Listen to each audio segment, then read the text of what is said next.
नमस्कार दोस्तों, जय हिंद। आशा करता हूँ आप सभी लोग अच्छे होंगे, स्वस्थ होंगे। Important math question CGL CHSL की 5वीं सीरीज है, जिसका आज लेक्चर 5 है। आने में थोड़ा देरी हो गई, उसके लिए माफ़ करिएगा। आगे आने वाले एग्ज़ाम जो हैं CHSL और CHSL pre mains and CGL mains के लिए उसके रिगार्डिंग सारे इम्पोर्टेंट क्वेश्चन हैं, उसी की सीरीज चल रही है, जो आपके लिए प्रैक्टिस के लिए बहुत ज़्यादा बेनिफिशियल होने वाले हैं। आइए ना ज़्यादा देरी करते हुए स्टार्ट करते हैं क्वेश्चन नंबर 1 से। पहला क्वेश्चन पार्टनरशिप का है। ABC enter into a partnership. A invest 4,000 for the entire year. B invests 6,000 initially, which he reduced to 8,000 after 4 months. While C invests 8,000 initially but withdraw 2,000 after 9 months. How much she will get of the total profit 16,950 earned at the end of the year? तो भाई कोई shortcut तो है नहीं, इसका करना तो पड़ेगा ही, लेकिन मैं आपको तरीका बताता हूँ आपको एग्ज़ाम में कैसे करना है, एग्ज़ाम ओरिएंटेड कैसा होता है। ये मैंने मान लिया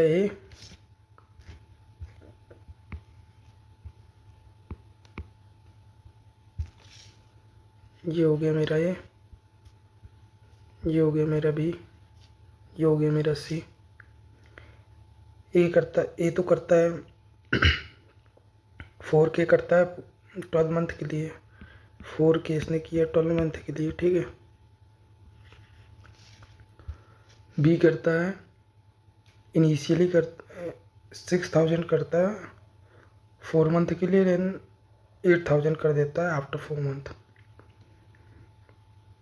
ठीक है। तो 6K लगाया उसने, B ने 6K लगाए 4 मंथ के लिए, देन उसने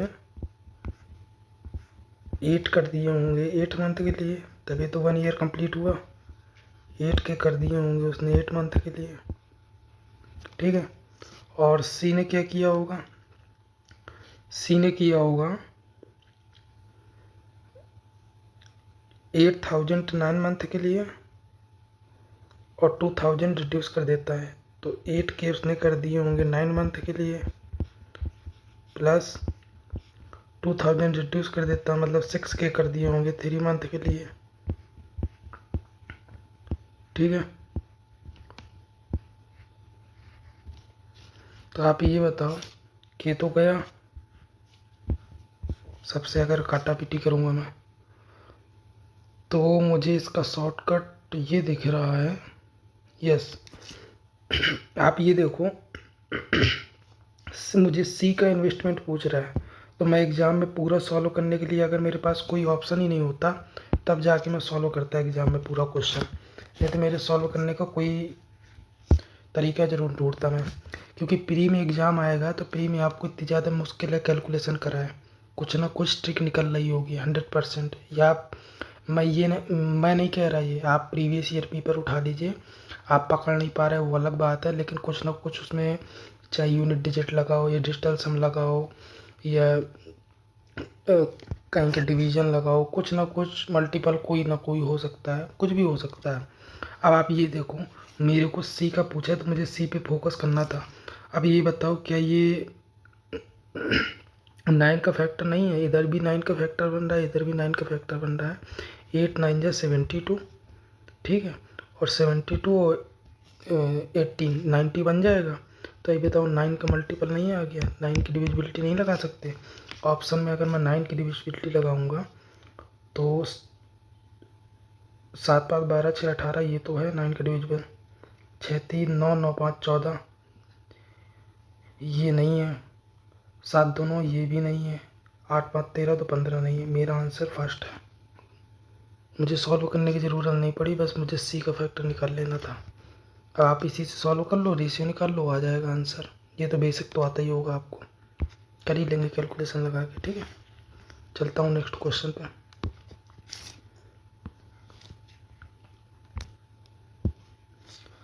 A vessel contains some amount of milk. 5 liter of milk is taken out and the same amount of water is added. 5 liter of milk and water mixture is then taken out and the same amount of water is added again. Now the ratio of the milk and water in the same mixture is 64:17. How many liter of milk were in the vessel initially? शुरुआत में बर्तन में कितना litre दूध था ये पूछ रहा है। 5 लीटर निकाला जा रहा है, उसकी जगह पानी डाल दिया जा रहा है, फिर एक बार यही रिपीट कर दी जा रही है प्रोसेस। तो इसका मैंने आप लोगों को मैं पहले भी क्वेश्चन कराए हुए हैं, उसमें बताया दे। मान लीजिए 100% मिल्क था शुरुआत में एक बाल्टी में, ठीक है, ये बाल्टी है, इसमें 100% मिल्क था कि नहीं था। अब ये रिड्यूस होकर मुझे नहीं पता बीच में क्या प्रोसेस हुई है, मेरे को नई जानकारी कुछ, लेकिन मुझे इतना पता है लास्ट में जो दूध बचा है वो 64 बाई टोटल कितने का 64.74 राइट। तो 64 81 में और इंटू 100 इतना ही परसेंटेज तो बचा। अब मैं अगर रेशियो निकालूँ इन दोनों का तो 81 इधर कर दे रहा हूँ, 81 100 और 64 100, ठीक है। मैंने ये तरीका आप लोगों को बताया था, बेस्ट तरीका है। अब ये बताइए ये प्रोसेस 2 बार नहीं हो रही है तो डबल वो क्या बोलते हैं 2 टाइम्स ही तो जा रहा है, तो 2 टाइम्स इसका वो नहीं हुआ, अंडर रूट नहीं होगा, तो ये 90 और ये 80 हो जाएगा। तो आप ही बताओ एक बार में कितना दूध निकल रहा है? 10 नहीं निकल रहा है, तो 10/90 मतलब 1/9 दूध निकल रहा है कि नहीं निकल रहा है? ये रेशियो मेरा निकल आया कि 9 में से 1 दूध निकल रहा है, 8 बच रहा है हर बार। तो भाई 1 की वैल्यू तो मेरे पास दी हुई है 5 लीटर, जो निकलती हुई वैल्यू है वो तो मेरे को दी हुई है ना। 1 की वैल्यू 5 लीटर दूध निकाला जाता है, तो क्या मैं 9 की इनिशियली तो पूछ रहा है, तो 9 की वैल्यू 45 नहीं निकाल सकता? 1 की वैल्यू 5 है तो 9 की वैल्यू 45 नहीं होगी? आप ही बताओ। आई होप आप लोग समझ गए होंगे। चलता हूँ नेक्स्ट क्वेश्चन में, कोई डाउट हो तो कमेंट जरूर करिएगा। Ajay can complete task in 45 days and Vijay in 25. They start working together and 5 days before the end Ajay left, leaving Vijay to complete the task. Ajay धोखा दे जाता मतलब, ठीक है भाई। अजय को करना था, अजय कर सकता है काम 45 दिन में, ये है अजय, ठीक है। अजय कर सकता है काम 45 दिन में। विजय कहता है भाई मैं वही काम 25 दिन में कर सकता हूँ, ठीक है। अब इन दोनों का एलसीएम तो आप निकाल ही लोगे। 45 5 जो 25 225 है ना, हाँ राइट। तो ये आएगा 5 और ये आएगा 25 नंबर 225, ठीक 9। अब ये बताओ आप, दोनों ने एक साथ काम शुरू किया, काम समाप्त होने के 5 दिन पहले अजय ने काम करना छोड़ दिया। तो भाई 5 दिन पहले अगर अजय ने काम करना छोड़ दिया है तो 9 इफिशियंसी के साथ विजय ने ही तो 5 दिन काम किया होगा। और मुझसे पूछा क्या ज्ञात कीजिए कितने दिन बाद अजय ने काम छोड़ा, तो 9 इफिशियंसी के साथ 5 दिन विजय ने ही तो काम किया होगा। तो 5 दिन का काम इसका 45 हो गया विजय का, तो मैं -45 कर देता हूँ इसमें, तो निकल आएगा कि कितना दोनों ने साथ में काम किया है। 5 5 0 8 और 1 180 जो काम है ये दोनों ने मिलके ही तो किया होगा, क्योंकि जो एक्स्ट्रा कर रहा था विजय वो मैंने निकाल दिया। तो 9 4 दोनों की इफिशियंसी है 14, तो ये 14 से काम करेंगे तो कितने दिन में कर पाएंगे? तो ये 90/7 है, 90/7 का मतलब हो गया 12 6 7, ठीक है, बस 7 84 690/7। तो भाई इतने दिन बाद काम दोनों ने किया, इतने दिनों के बाद अजय ने छोड़ दिया काम, फिर विजय ने अकेले किया है, समझ गया? तो आंसर नंबर 2 है इसका आंसर। अच्छा क्वेश्चन था, चलते हैं नेक्स्ट क्वेश्चन पे। The sum and difference of the LCM and HCF of two number are 592 and 518 respectively. If the sum of those number is 2296, find the number. भाई LCM और HCF दी हुई है, मैंने आपको बताया था कोई दो नंबर दी हुई हैं तो ऐड करके अपॉन 2 मारो और सब्ट्रैक्ट करके अपॉन 2 मारो, दोनों नंबर निकल आएंगे। तो भाई मेरा एलसीएम निकल आएगा इधर। आपको पता है ना, उस दिन मैंने बताया था अगर 2 नंबर हैं एक्स और वाई, एक बार बता देता हूँ, एक्स एंड वाई हैं, इनकी वैल्यू है 4 एंड 2। तो मुझे अगर एक्स निकालना है तो 4 प्लस, अगर मतलब क्या बोलते हैं, वो 2 इक्वेशन दी हुई हैं, एक्स प्लस वाई अगर 4 दिया हुआ है, एक्स माइनस वाई अगर दिया हुआ है 2, ये इस टाइप की इक्वेशन आ जाए तो आप लोगों को करते नहीं रहना एग्जाम में, जस्ट इसका प्लस करके हाफ मारिए तो एक्स की वैल्यू निकलेगी, माइनस करके हाफ मारिए तो वाई की वैल्यू निकलेगी। तो वही कॉन्सेप्ट में आप शायद जंप कर जाऊँ तो आप समझ ना पाए। तो मैं ये करता हूँ कि एलसीएम निकाल लेता हूँ। एलसीएम निकालूंगा अगर मैं, तो एलसीएम मेरा निकलेगा 5 5 10 92 1800, मतलब 1100, 1100 का हाफ मतलब 555, 555 ही तो होगा 1100 का हाफ, 555 क्यों होगा, 92 100 वो हो रहा है, 1110 हो रहा है, 1110 का 555 होगा, ठीक, 555, ठीक। और 10 अगर मैं एचसीएफ निकालूँ इसका, एचसीएफ निकालूँ अगर इसका तो 18, और ये 18 और 82, 82 में 8 और चले गए, 74, सही है ना, 74 आइएगा तो 37 आ जाएगा, ठीक। एचसीएफ 37 आ गया। अब क्या कह रहा है, 2 संख्याओं के लासा तथा मासा का योग अंतर इतना, और यदि उन संख्याओं का योग, तो भाई एचसीएफ अगर मेरा 37 निकल आएगा तो क्या मैं नंबर नहीं ले सकता, 37x प्लस 37y, इन्हीं का प्लस तो दिया हुआ है 296, गलत कह रहा हूँ, 37 अगर मैंने कॉमन ले लिया तो x प्लस वाई मेरा निकल आएगा 296/37। इसी की वैल्यू मेरी आ जाएगी कितनी, 8 आ जाएगी, x प्लस वाई 8 नहीं आएगा,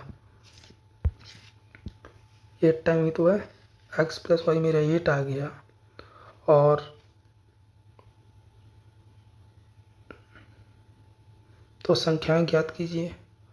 अब आप 5 3 से तो लगा ही सकते हो, लेकिन 6 2 भी हो सकता है, तो कुछ और करना पड़ेगा आप। हाँ, एक काम और कर सकते हो आप, प्रोडक्ट कर लो अब इनका, multiply product HCF into LCM होता है, तो आप ये कर लो 37, वैसे आप ऑप्शन से एलिमिनेट करके लगा सकते थे इधर, 37 इंटू 37 एक्स वाई करोगे तो 37 चला जाएगा, तो 37 एक्स वाई बराबर 555 आ जाएगा। तो अब एक्स वाई बराबर इधर से निकल आएगा, एक्स वाई बराबर निकल आएगा, ये कितने टाइम जाएगा, 10 बार 370, 15 7 105, 15 15 बार जाएगा, तो 53 आ गया। लेकिन एग्ज़ाम में आपको अगर एक इक्वेशन मिल जाए अगर इधर से, तो आपको ये करने की ज़रूरत नहीं रहती, आप इधर से तुरंत ऑप्शन चेक कर लेना, 53 रख के चेक कर लेना एक बार, 53 62 में आएगा नहीं, तो मोस्ट प्रोबेबली इसी में हो जाता है। चलते हैं नेक्स्ट क्वेश्चन की ओर, तो इसका आंसर हो जाएगा, फिर क्या संख्याएं ज्ञात करनी है, 53 मुझे पता चल गया, इससे अपने मल्टीप्लाई करा दूंगा, तो 5 15 185 और 37 दिया 111। लो भाई, इसमें तो कुछ करना ही नहीं था, मैंने तो ध्यान ही नहीं दिया भाई। एचसीएफ आपका 37 आ गया था, और 37 आप जान रहे हो कि एचसीएफ संख्या में तो ज़रूर होगा 100%, तो 37 का आपको मल्टीपल ढूंढना था। देखो इसमें एक मल्टीपल है, इसमें तो कोई नहीं है, इसी में दोनों हैं, इसमें भी कोई नहीं है। भाई आपको कुछ करना ही नहीं था, एचसीएफ निकाल के डायरेक्ट आंसर रखना था। तो ये सब चीज़ें ध्यान दीजिएगा आप लोग। The minute hand of a clock is 12 centimetre long, how much area of the clock surface does the hand travel between 9 AM to 9:35 AM। तो भाई ये कह रहा है कि 9 बजे से 9:35 तक घड़ी की सुई द्वारा मिनट की सुई द्वारा बनाया गया क्षेत्रफल कितना है। तो मैं ये कर लेता हूँ, ये मेरी घड़ी है, ये बजे हैं 9, ठीक है भाई, 9 बज गए सुबह के, और 9:35 पे जाना है मुझे, मतलब कि यहाँ आना है। ये सही है, इसको मैं मान लेता हूँ 6। ठीक, ये घड़ी का 6,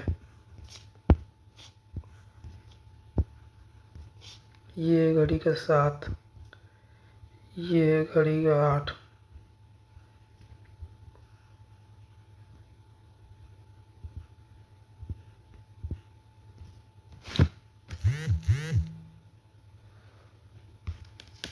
ये घड़ी का 8, ये 9। आप ये बताओ, अगर सुई मेरी इधर से इधर तक आई है, इधर से होते हुए इधर तक, तो आप ये बताओ ये मेरा 180 तो ट्रैवल कर गई है आराम से। ये 180 ट्रैवल नहीं कर गई इधर से इधर तक, कर गई कि नहीं? अगर 180 ट्रैवल कर गए तो ये वाला एंगल तो मेरा 90 है। ये एंगल 90 होता है कि नहीं होता भाई? अगर ये 90 के 3 पार्ट इक्वल इक्वल हैं तो ये वाला एंगल 30 नहीं होगा 6 से 7 के बीच में? इतना तो कॉमन सेंस होगा ही। तो भाई 180 और 30 इतना ही एंगल तो मुझे चाहिए। ये वाला एंगल, ये एंगल तो चाहिए 180 वाला, 30 वाला। 35 पे आके मेरी सुई रुक गई, यहाँ से चली थी, तो मुझे सिर्फ इतना ही एंगल तो चाहिए, इतना। इसके अलावा क्यों चाहिए मेरे को? तो बस मेरा एंगल बन गया, मुझे एंगल ही तो निकालना था अपना 210 डिग्री का। 210 डिग्री। अब theta by 360 pi r square लगा दूंगा, निकल आएगा आराम से, कुछ है ही नहीं क्वेश्चन में। तो 210 अपॉन 360, पाई की वैल्यू 20/7, आर स्क्वायर बोले तो 144, काटा पीटी करूँगा 3 और 6 6 36, 6 दूना 12, 6 चौको 24, 6 4 जब 22 चौक 88, 88 दिया होता है 264। Option number 2। चलते हैं नेक्स्ट क्वेश्चन में। विजयनगर ड्रेन, विजयनगर का नाला 7 मीटर गहरा तथा 12 मीटर चौड़ा है। उससे प्रदूषित पानी 36 किलोमीटर प्रति घंटा की चाल से बह रहा है। आधा मिनट में उस नाले से कितना लीटर पानी गंगा में गिरेगा? पहली बात तो मैं आपको बता दूं, जिन लोगों को पता ना हो, ये लेंथ और डेप्थ और ब्रेथ जो है ये सच में है, और ये विजयनगर नाला कानपुर में है, और कानपुर का सबसे बड़ा नाला है। तो आइए इसकी आज पता लगाते हैं, आज ये आधा मिनट में कितने लीटर पानी गिराता है गंगा नदी में। मैंने डाला हुआ ये क्वेश्चन। तो ये 36 किलोमीटर प्रति आवर की दर से पानी फ्लो हो रहा है, ठीक है। तो आप ये निकालो, पहले तो मीटर पर सेकंड में कन्वर्ट कर लेते हैं। तो 36 इंटू 5/18, तो 18 दूनी 36, मतलब 10 मीटर पर सेकंड। नाले की गति कितनी आ गई? 10 मीटर पर सेकंड, ठीक है। अब आप ये बताओ, स्पीड जब निकल आई, मेरे पास डीपनेस दिए ही है, वाइडनेस दिए ही है, तो मैं एक सेकेंड में कितने क्यूबिक मीटर पे पानी गिर रहा है ये नहीं निकाल सकता? 7 इंटू 12 इंटू ये मेरी डीप हो गई, ये मेरी चौड़ाई हो गई, और इसी में अगर 10 का मल्टीप्लाई कर दूँ, स्पीड का मल्टीप्लाई कर दूँ, तो मेरे को ये पता चल जाएगा ये मीटर में, ये मीटर में, ये मीटर में। तो 840 मीटर क्यूब इतना वॉल्यूम निकल आया। इतना पानी गिराएगा एक सेकंड में। वॉल्यूम निकल आया मेरा, ये एक सेकंड में इतना पानी गिरा रहा है, इतना वॉल्यूम निकल आया। अगर ये एक सेकंड में इतना गिरा रहा है तो 30 सेकंड में कितना गिराएगा? तो इंटू में 30 कर देता हूँ जस्ट इसी का। अगर मैं इसको इंटू 30 करूँगा, 3 4 जो 12, 2 1 3 8 जो 24 25, तो ये आ गया मीटर क्यूब। वॉल्यूम ही तो निकला। अब मीटर क्यूब को अगर मैं चेंज करूँगा लीटर में, तो 1000 का मल्टीप्लाई कराना पड़ेगा, मतलब कि तो 252 इंटू 10 की पावर 5, ये मेरा आंसर आ जाएगा। तो भाई आधा मिनट में 252 × 10⁵ इतने लीटर पानी गिरा देता है। मतलब क्या हाल होता होगा गंगा नदी का। चलते हैं नेक्स्ट क्वेश्चन की ओर। 300 मीटर लंबी एक रेलगाड़ी 4 किलोमीटर घंटा की चाल से गाड़ी की ही दिशा में ही रेल पथ के साथ चलने वाले पैदल व्यक्ति को 30 सेकंड में पार किया। व्यक्ति को पार करने के ठीक 15 मिनट बाद रेलगाड़ी अगले स्टेशन पर पहुंच गई। रेलगाड़ी द्वारा उसे पार किए जाने के कितने समय बाद वह व्यक्ति इस स्टेशन पर पहुंचेगा। मतलब व्यक्ति को जाना पैदल ही है। वो कह रहा है रेलगाड़ी निकल गई, मैं जाऊंगा पैदल। ठीक है भाई। तो 300 मीटर लंबी रेलगाड़ी है, ठीक है। तो व्यक्ति की चाल दी हुई है, ट्रेन की चाल नहीं दी हुई है ना। तो ट्रेन की स्पीड में मान लेता हूँ x, ठीक है, x मान ली। और इसकी स्पीड को मैं कन्वर्ट कर लेता हूँ मीटर पर सेकंड में। तो 20/18, ठीक है। 5/18 का मल्टीप्लाई करेंगे 20/18। तो स्पीड और डिस्टेंस ये अपना कवर करेगी, अपनी लेंथ जब आदमी को पार करेगी। कितने टाइम में कर रही है? 30 में। तो ये आ गया 10। अगर मैं 10 को इधर लाऊंगा तो 180 और 200, तो 200/18 हो जाएगा। तो 200/18 का मतलब 100/9। तो मेरी स्पीड कितनी आ गई ट्रेन की? 100/9 आ गई कि नहीं आई? 100/9 को मैं कर देता हूँ 18/5, ठीक है। 9 2 18, 20 5 100। तो मेरी ट्रेन की जो स्पीड आ गई वो आ गई 40 किलोमीटर प्रति आवर, ठीक है। ये आ गई मेरी ट्रेन की स्पीड। अब ये बताओ 15 मिनट बाद रेलगाड़ी पहुंच गई है, तो इसकी 15 मिनट बाद पहुंची है, मतलब 1 घंटे का 1/4 है, तो मतलब 10 किलोमीटर है स्टेशन। 10 किलोमीटर तो डिस्टेंस है भाई, जब भी तो 15 मिनट में पहुंची है वो, ठीक है। अब 10 किलोमीटर आदमी द्वारा कितनी देर में पार करेगा? तो आदमी की स्पीड है 4, तो आदमी पहुंचेगा 2.5 घंटे में। तो क्या था इस क्वेश्चन में। चलते हैं नेक्स्ट क्वेश्चन की ओर। A solution of salt and water contained 15% salt. After 30 kg of water evaporated from this solution, the remaining solution contained 20% of the salt. What was the initial volume of the solution? पानी उड़ गया, नमक रह गया, ठीक है। तो शुरुआत में कितना परसेंट नमक था? मैं ये कर लेता हूँ कि ये भाई सॉल्ट है, ठीक है, ये वाटर है, ठीक है। सॉल्ट शुरुआत में 15% था, ठीक है। तो वाटर कितने परसेंट रहा होगा? वाटर 50 ही रहा होगा, ठीक है। रेशियो ले रहा हूं मैं। और इस विलयन में 30 किलोग्राम पानी वाष्पित हो जाता है। याद रखिएगा लाइन को, पानी वाष्पित हो रहा है, ना कि नमक। नमक सेम है, तो पानी वाष्पित हो रहा है, तो शेष विलयन में नमक की मात्रा 20 रह गई। अगर सॉल्ट अब 20 है, तो ये 100% 80 होगा। मानते हैं बात कि नहीं?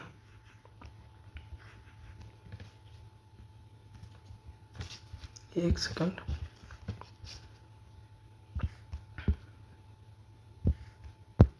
ये 100% 80 होगा, ठीक है। अब मैं इसका रेशियो निकाल लेता हूँ। तो ये हो जाएगा 3 और ये हो जाएगा 17 और ये हो जाएगा 1, ये हो जाएगा 4। अब आप एक चीज़ बताओ, वाटर वाष्पित हो रहा है लेकिन सॉल्ट तो अपना सेम है ना भाई।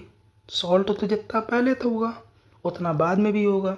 पानी तो इवेपोरेट हो रहा है, क्वेश्चन क्या कह रहा है? पानी वाष्पित हो रहा है, तो सॉल्ट तो उतना ही होगा ना भाई, जितना पहले था उतना ही बाद में रहेगा। तो मुझे सॉल्ट को तो इक्वल करना पड़ेगा ना। इधर 3 है, इधर 1 है, ये तो गलत बात है। तो मैं 3 से मल्टीप्लाई कर देता हूँ दूसरी वाली इक्वेशन में। तो ये हो जाएगा 3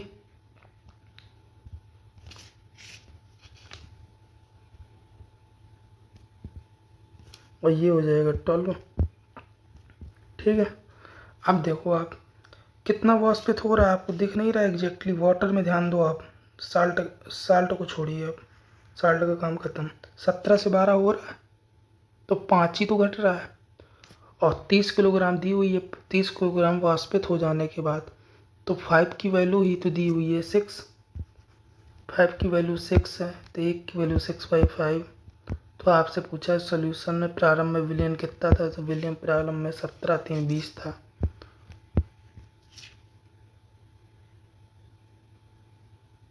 नहीं, 1 की वैल्यू वो 5 की वैल्यू 30 है तो 1 की वैल्यू 6 होगी। तो 20 की वैल्यू आपसे पूछी है तो 120 हो जाएगी। ठीक भाई, 5 की वैल्यू 30 थी ना तो 1 की वैल्यू 6 होगी। तो टोटल वैल्यू में पूछा है तो 17 3 20, 20 छक्का 120। Answer number 3। चलते हैं नेक्स्ट क्वेश्चन की ओर। Find the sum of 4 cube 5 cube 6 cube 20 cube.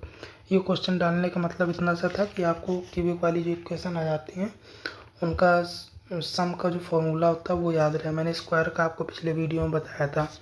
अब क्यूब का सम बता देता हूँ, शायद आप लोगों को याद भी होगा।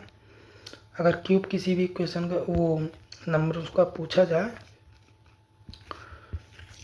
तो n प्लस 1/2। एक सेकेंड,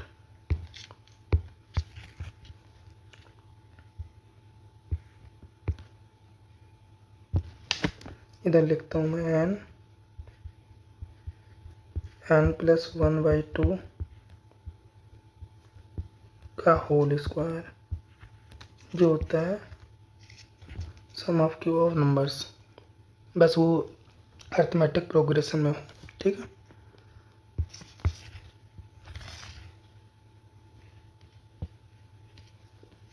अर्थमेटिक प्रोग्रेशन मतलब 1 ही का डिफरेंस हो, बस कंटिन्यूड नंबर हो।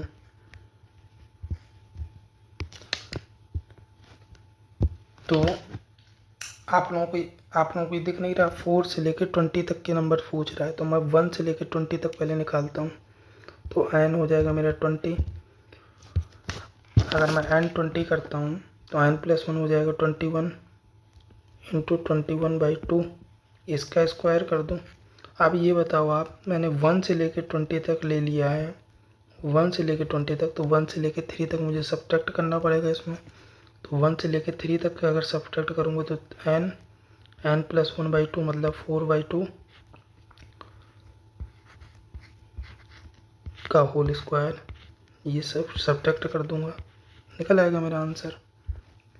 तो मैं इधर करूँगा तो 210 का इधर स्क्वायर है, सॉरी 210 का स्क्वायर माइनस 6 का स्क्वायर। इधर डबल जीरो बनेंगे, डबल जीरो में 36 घटाओगे आप तो 100% 64 आएगा आंसर। ठीक है, चलते हैं नेक्स्ट क्वेश्चन में। 3 5 6 7 में से प्रत्येक में से कौन सी संख्या घटाई जाए ताकि प्राप्त चारों संख्याएं समानुपाती हो जाएं। भाई ये क्वेश्चन इतना ज़्यादा पूछा जाता था, अभी तो पूछा जा रहा है, अभी भी ट्रेंडिंग में ही है। तो इसका तरीका मैं आप लोगों को आज बता देता हूँ किस तरीके से आप लोगों को इसको टैकल करना है। अगर ये समान अनुपात में 4 संख्याएं हों और आपसे पूछा जाए कि क्या जोड़ा घटाया जाए 4 नंबरों में कि ये समान अनुपात में हो जाए, सॉरी। ठीक है, तो अगर ये 3, मैं इसी क्वेश्चन को एग्जांपल लेके कर देता हूँ। ठीक है, अगर ये संख्याएं हैं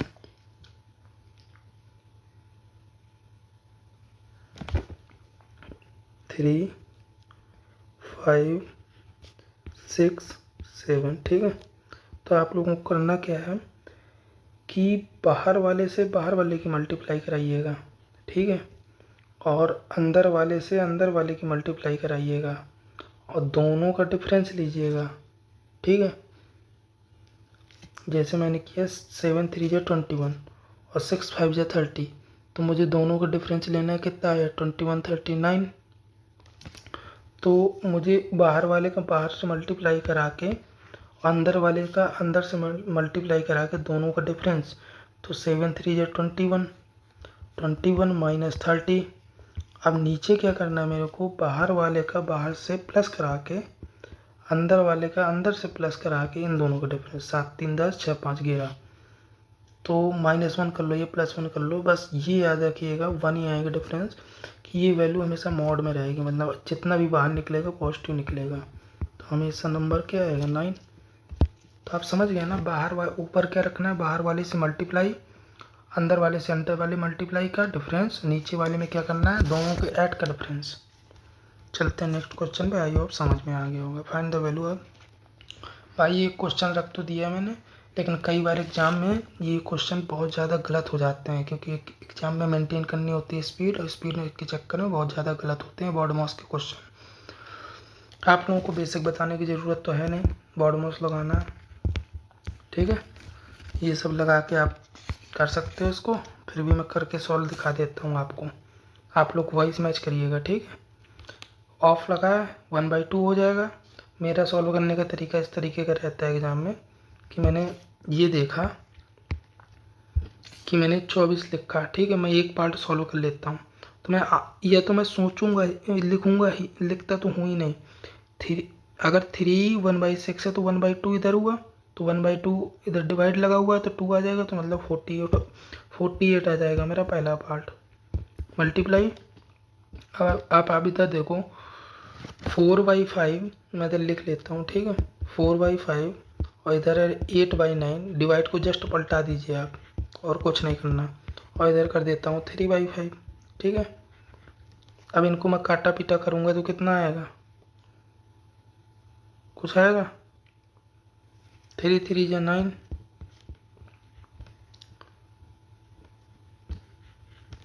और तो कुछ कट नहीं रहा, तो 8 चौक 32, 15 15 15 15 75, 32/75 इधर से आ गया मेरा, ठीक है, 32/75 इधर से आ गया, ठीक।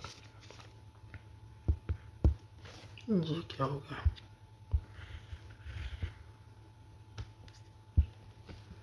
तो 32/75 मेरा इधर से आ गया, ठीक। अब इधर करता हूँ मैं 4/7 मल्टीप्लाई 14/3 इंटू 3/14, तो 3/14 का तो कोई मतलब नहीं है, तो गया, तो 4/7 इधर से आ गया। अब ये डिवाइड में है तो 7/4 इधर डिवाइड में हो जाएगा, तो बस इधर वैल्यू ये वाली रख देते हैं, मल्टीप्लाई में तो वही सब, तो 32/75 और 7/4।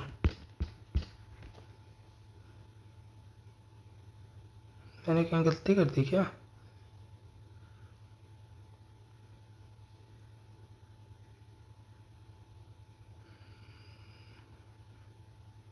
आंसर मिस्टेक है भाई, ये 5 3 से कटेगा 16, नीचे तो इतना ज़्यादा आएगा नहीं, कहीं लग रहा गलती हो गई, नीचे तो बनेगा ही नहीं यार, 25 चौक 100 बन रहा है नीचे, तो इसमें सही तो किया था यार, 3 इंटू 1/2 मतलब 24 इंटू 2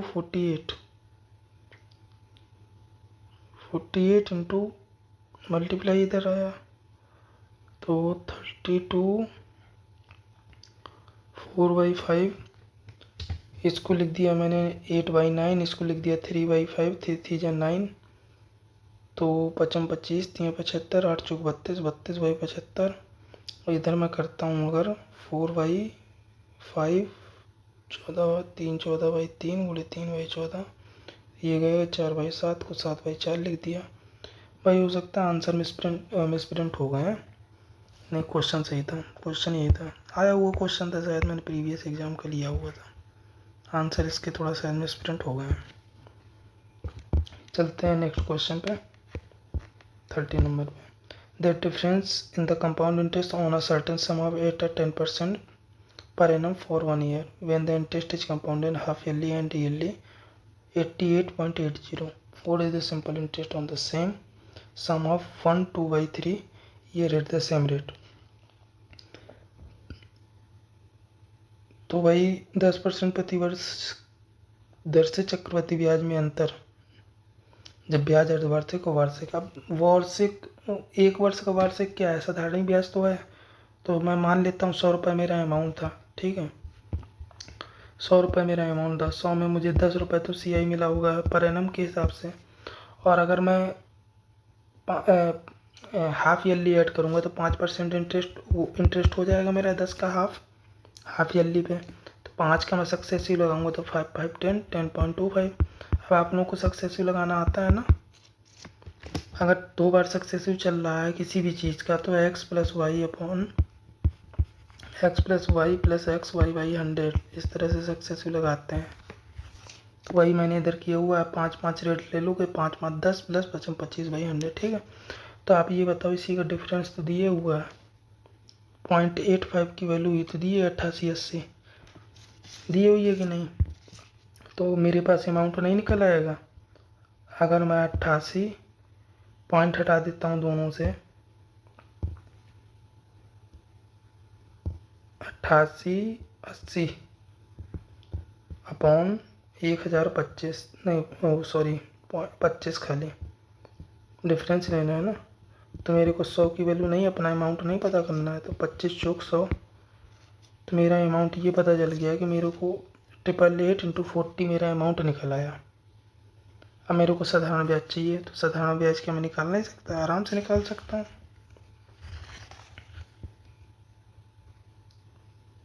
888 इंटू 40,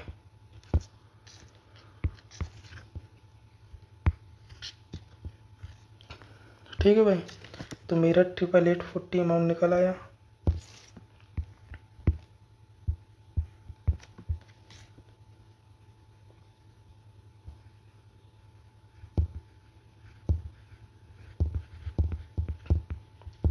अब मैं लगा दूंगा ऐसा पी, ऐसा ही निकालना है ना मेरे को। तो वैसे ही मेरा PRT लगा दूंगा, सिंपल सी बात है, क्या करना है। पी रेट अपने पास कितनी थी? 10 10 का मतलब 1/10। PRT टी लगाऊंगा तो टी कितना हो जाएगा? 5/3।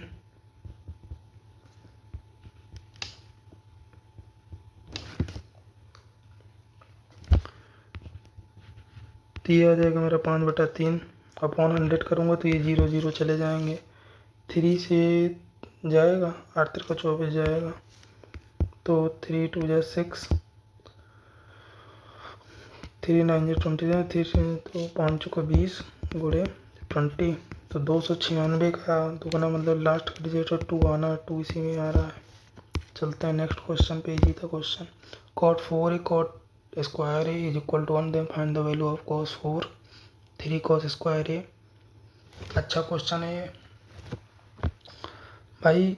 ये सोचो कि हमको कॉट से कॉस में पहुंचना है, पावर तो सेम ही है, तो कॉट से कॉस में पहुंचना है, तो क्या कर सकते हैं?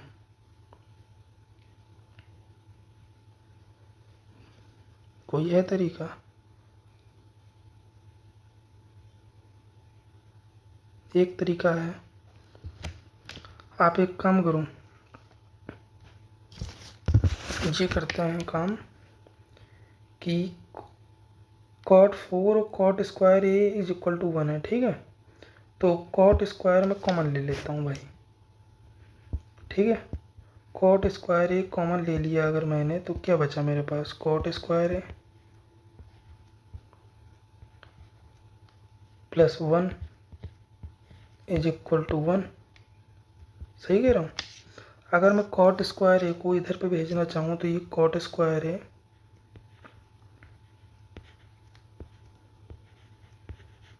Plus 1 is equal to tan square A हो जाएगा, ठीक है भाई।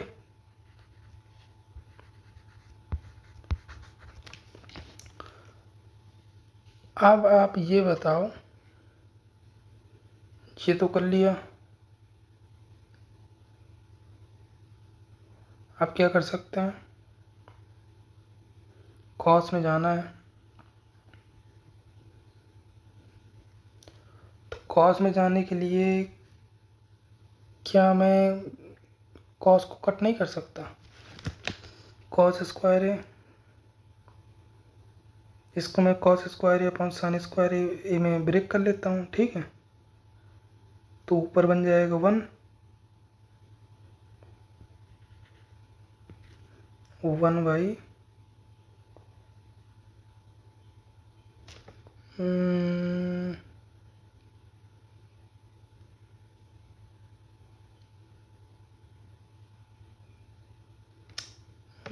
Wait a second. हाँ, ये 1 + cot² है, cosec² नहीं लिखा हुआ है, तो ये हो जाएगा cosec² है =tan² है। ठीक है, अब आप ये बताओ कि sin4a बराबर cos² आ जाएगा। ये भाई sin² cos² लिखा हुआ है, ये 1/, तो इधर से निकल आएगा मेरा sin4 बराबर cos²। बस यहाँ से मेरी प्रॉब्लम सॉल्व हो जाएगी। इसको मैं लिख देता हूँ, ये हटा देता हूँ। ठीक है, इसको मैं अगेन दोबारा लिख देता हूँ, 1 माइनस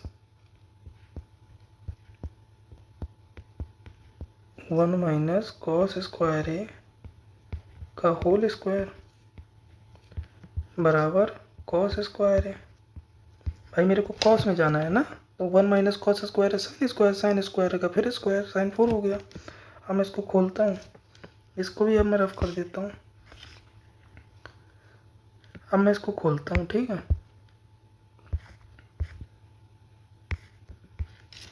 तो 1 + cos4 और -2 cos² है बराबर cos² है।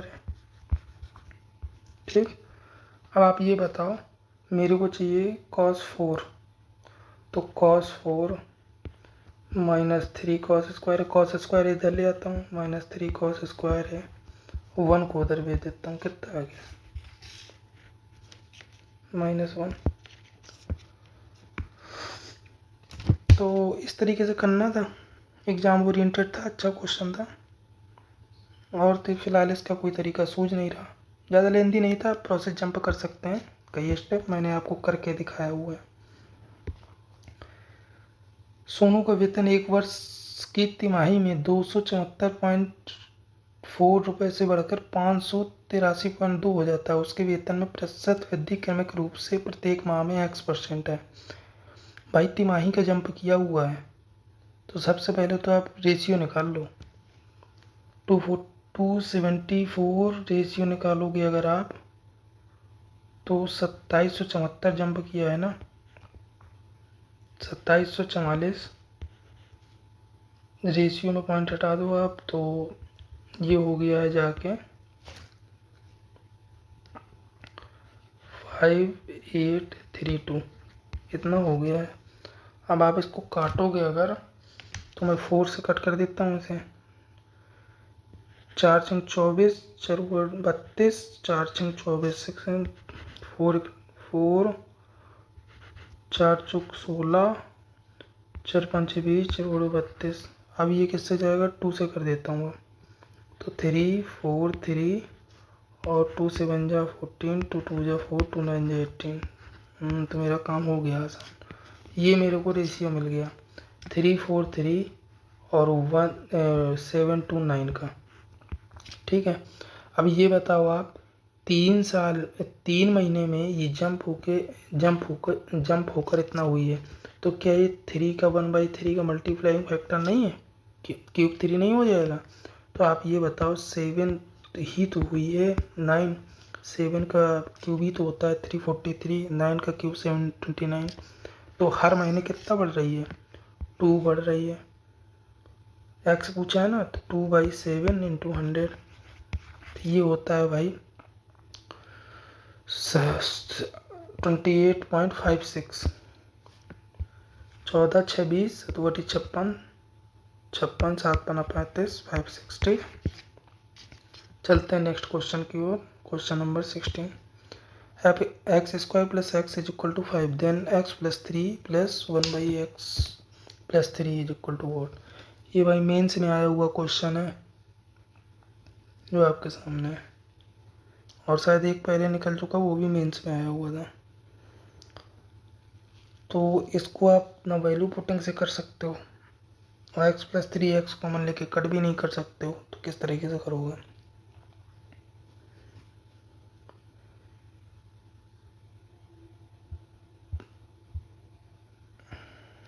अच्छा क्वेश्चन है, चलिए मैं करके देता हूँ। आप एक काम करो, एक्स प्लस 3 जो है उसको एक बार सेट,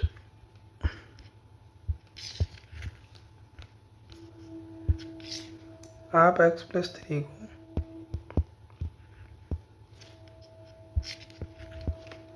के मान लो, X plus 3 is equal to K मान लो आप, तो आप कहोगे ठीक है, तो x is equal to value मेरी निकल आएगी के प्लस 3, राइट? गलत तो नहीं बोल रहा मैं? x इज इक्वल टू के प्लस 3 निकल आई। अब क्या करता है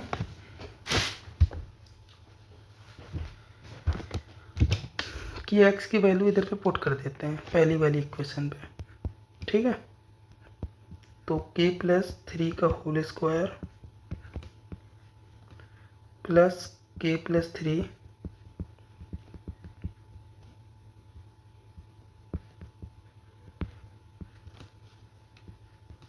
इज इक्वल टू 5, ठीक है भाई?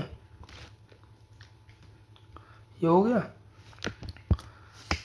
अब खोलते हैं इसको, तो की इधर हो जाएगा के स्क्वायर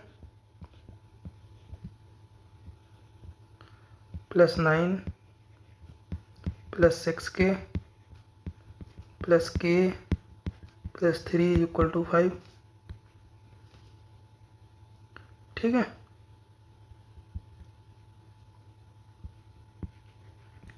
अब आप बताओ, 9 3 12, 12 उधर जाएंगे तो हो जाएंगे 7, 7 हो जाएंगे, तो 12 को उधर ही ना ले जाओ, तो इधर ही रखो। तो इधर मैं लिख देता हूँ के स्क्वायर प्लस 7,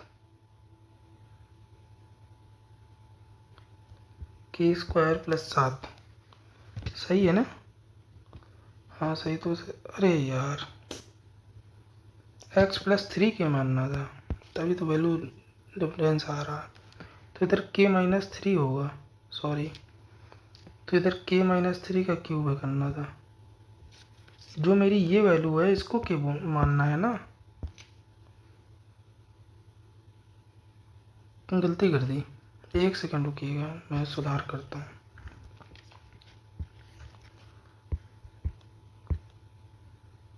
तो x प्लस 3 के माना, तो k x is equal to हो जाएगा k माइनस 3, ठीक? ये माइनस है, तो अब मैं पुट कर देता हूँ वैल्यू k माइनस 3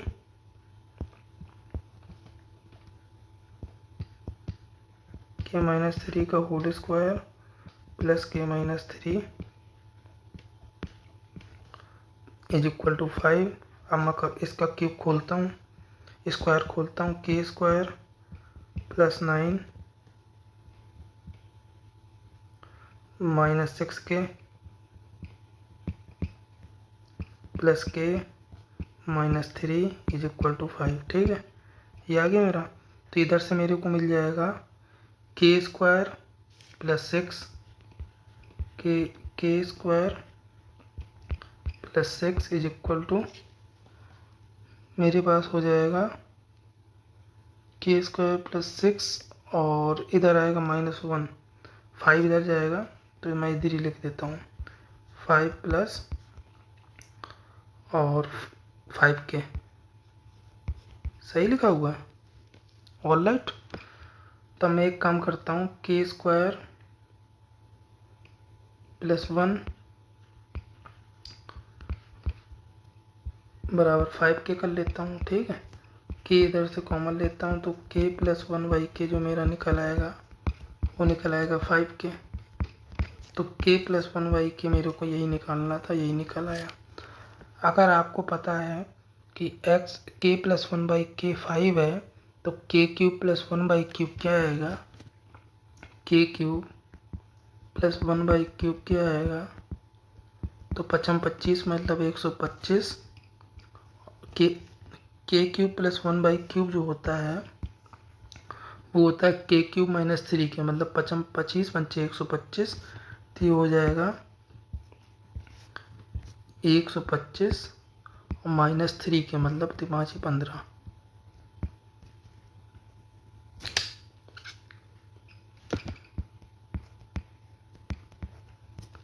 तो ये मेरी वैल्यू आ गई 110 जो कि सेकेंड ऑप्शन आंसर है। के ही मैंने मानी थी ना x+3, तो मैंने निकाल दी के क्यूब प्लस, और मेरे से पूछा क्या था, के क्यूब अपॉन 1 प्लस वो के क्यूब, यही तो पूछा था, मैंने वही तो निकाला। इस तरीके से इसको कर सकते थे। आई होप समझ में आ गया होगा। चलते हैं नेक्स्ट क्वेश्चन पे।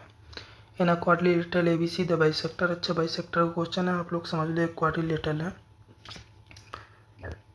इसका एक कॉन्सेप्ट होता है, ये क्वाड्रिलेटर मान लेते हैं, ठीक है,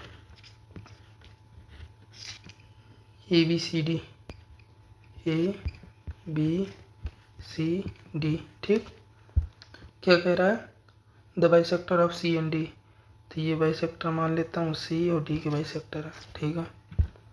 और क्या कह रहा है, मीट एट ई, ये पॉइंट ई है, ठीक है। सी डी 41 है, ये मेरे को दिया हुआ है, कह रहा भाई 41 ले जाओ तुम इसे, ठीक है। ये 66 दिया हुआ है, ये 66 दिया हुआ है, ठीक है।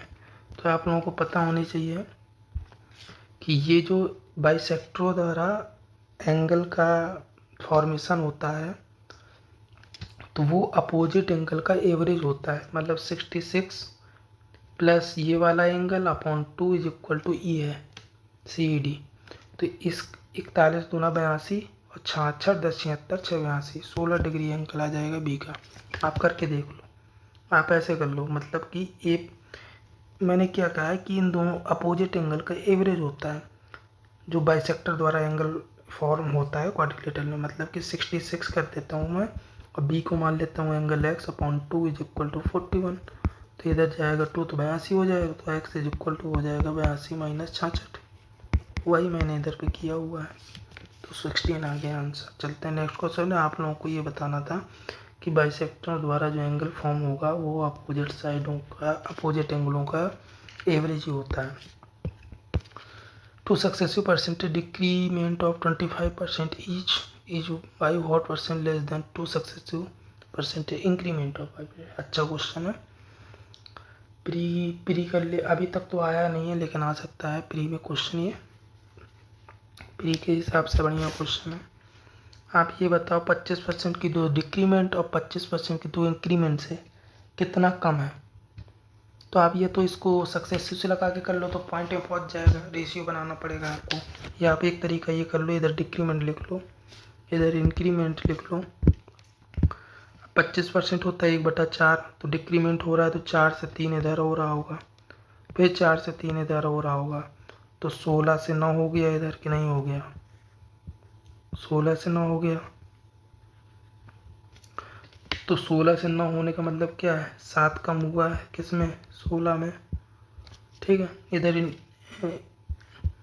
इंक्रीमेंट चल रहा है मेरा 25% का, इधर भी चल रहा है, तो 1/4 मतलब 4 से 5 हो गया कि नहीं हुआ, फिर ये 4 से 5 होगा, तो ये 16 से 25 हो गया।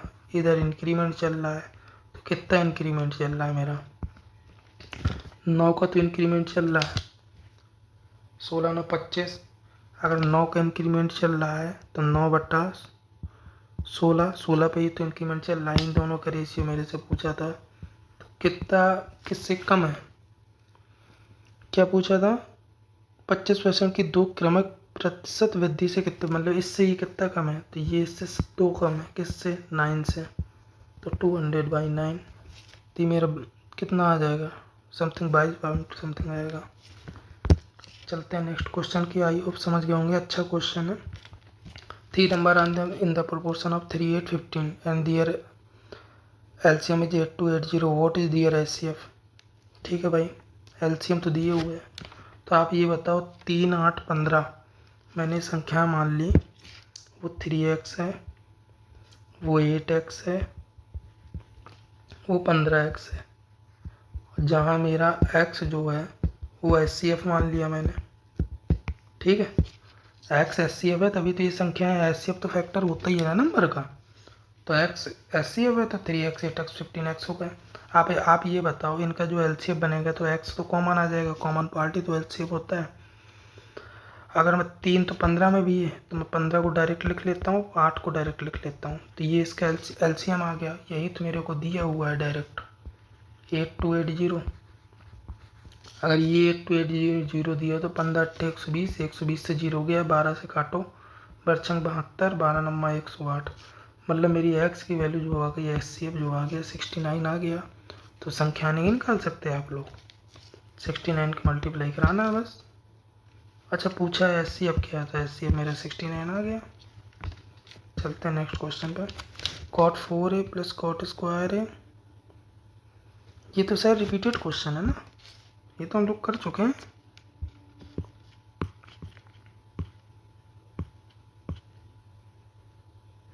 रिपीटेड क्वेश्चन है, ठीक है। तो नेक्स्ट करते हैं, मिसप्रिंट हो गया होगा। Which of the following ratio is the greatest, ये क्वेश्चन कभी पूछ दिया, रेलवे में तो अधिकतर पूछे जाते हैं। तो आप लोगों को ये करते हुए नहीं बैठना कि आप लोग ये 78 से डिवीजन कर रहे हो, ये सब नहीं करना आप लोगों को पेपर में, आप सिलेक्शन से बहुत दूर हो जाओगे फिर। 78 से पता चला डिवाइड मार रहे हो आप 38 को, इस टाइप का ये बिल्कुल हरकत नहीं करनी है, ठीक है। तो मैं आपको बता रहा हूँ, ये बताओ आप, एक नंबर ये है, एक कोई नंबर है 4, ठीक है। 8 कर लेता हूँ मैं इधर, 8 है एक नंबर। 8 को आप, मैंने कहा कि आप एक बार 4 से डिविजिबल दो, एक बार 2 से डिवाइड करो, एक बार 1 से डिवाइड करो, आपने कहा ठीक है। जब मैंने 4 से डिवाइड किया तो आंसर आया 2, जब मैंने 2 से डिवाइड किया तो आंसर आया 4, जब मैंने 1 से डिवाइड किया तो आंसर आया 8। तो भाई आप देख रहे हो पैटर्न, जितना नीचे एक्स्ट्रा रखूँगा उतना ही ज़्यादा कम आंसर आएगा, लेकिन जितना नीचे कम रखूँगा उतना ज़्यादा आंसर बड़ा आएगा नंबर मेरा। तो भाई ये डिफरेंस देख लो आप, ये 38 का दुगना कितना है, 30 दूना 60, 8 दूनी 16, 76, दुगने से ज़्यादा है कि नहीं, +2 जा रहा है कि नहीं जा रहा।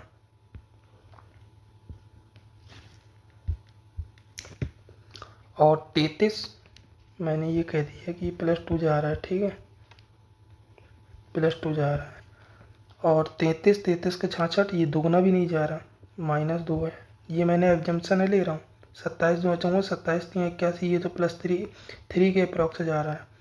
32 दूना 64, ये भी 2 के प्लस जा रहा है। एक ही नंबर जो ऐसा है मेरा जो ये लेस है, मतलब सबसे ज़्यादा इसमें डिफरेंस, सबसे कम डिफरेंस है, तो मेरा यही नंबर सबसे बड़ा ग्रेटर है। तो इस तरीके से आपको एग्ज़ाम में करना है, ये नहीं कि लग जाना है सबके लिए से। चलते हैं, आई होप आज के क्वेश्चन आप लोगों को अच्छे लगे होंगे। थैंक यू, इसी तरीके से जुड़े रहें, अपनी प्रैक्टिस को मजबूत करें, डेली पढ़ाई करते रहें और प्रैक्टिस करते रहें। प्रैक्टिस बहुत ज़्यादा इम्पोर्टेंट है एग्ज़ाम के लिए, एग्ज़ाम के पॉइंट ऑफ व्यू से। आप लोगों की प्रैक्टिस के लिए मैं सेशन ला रहा हूँ, ठीक है। आई होप सभी लोग अच्छे होंगे। चलते हैं, नमस्कार, शुभ रात्रि, थैंक यू।